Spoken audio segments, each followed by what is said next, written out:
Do you have a favorite word or phrase in Swahili that comes to mind? Of course, yeah, maji. Maji is water.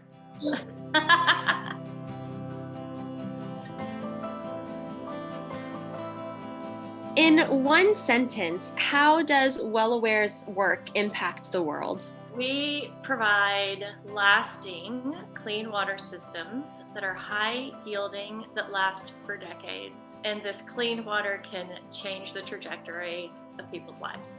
A big thing that sets WellAware apart is the duration, the long-lasting capabilities of your wells. What we do is we spend so much time before we ever put infrastructure in the ground, asking questions of the community, getting to know the stakeholders, helping them set up the water committee, doing various kinds of trainings. And then that will really set the community up for success in the way that they decide they want that success. It's really important. We are highlighting you and WellAware as the founder of WellAware in honor of International Women's Day. I did kind of want to talk about what it has been like for you and this journey as a female entrepreneur and now female nonprofit founder. When you were in civil engineering, when you were in law school, when you were trying to found this nonprofit, were there mostly majority male spaces? And what was kind of your experience with that? Were you aware of that at the time? And how did you kind of, think about your place in those spaces? First, it made me really angry, and it was a difficult spot to be in too. And it was a finance firm. I was dealing with a bunch of investors, and they were all men. And I was this young woman right out of school. It hurt me a lot emotionally. I think it was at that time I decided I'm not going to let this bother me anymore, and I'm gonna just learn how to navigate it, and I'm going to learn how to get around it.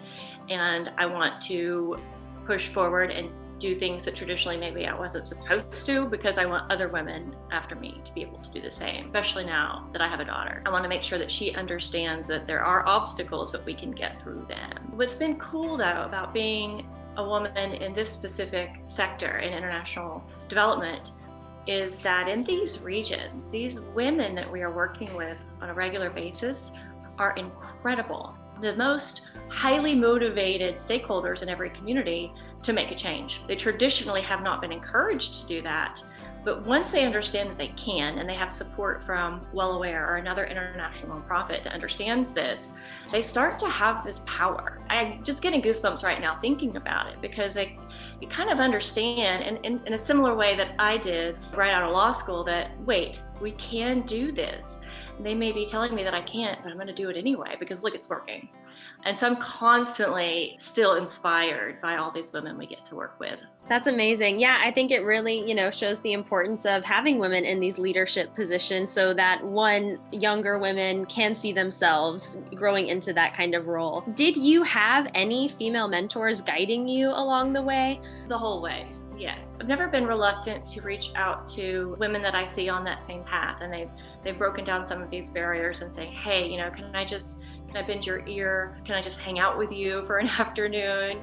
Multiple women have supported me in that way with nothing in return. I now try to regularly do the same, but I can't finish this answer without also saying that my mother is a fierce, independent woman, and she started her own company. She's an entrepreneur, and she's gotten some stuff done that just really inspires me and impresses me, and she's still my life coach. What advice would you give to aspiring young female entrepreneurs? My advice to the women specifically in Gen Z is just keep doing what you're doing, right? It seems like you've got this. But it's not that they won't still receive those social cues that they shouldn't be, or it's not a good fit for them, or be patronized, condescended in very varying ways.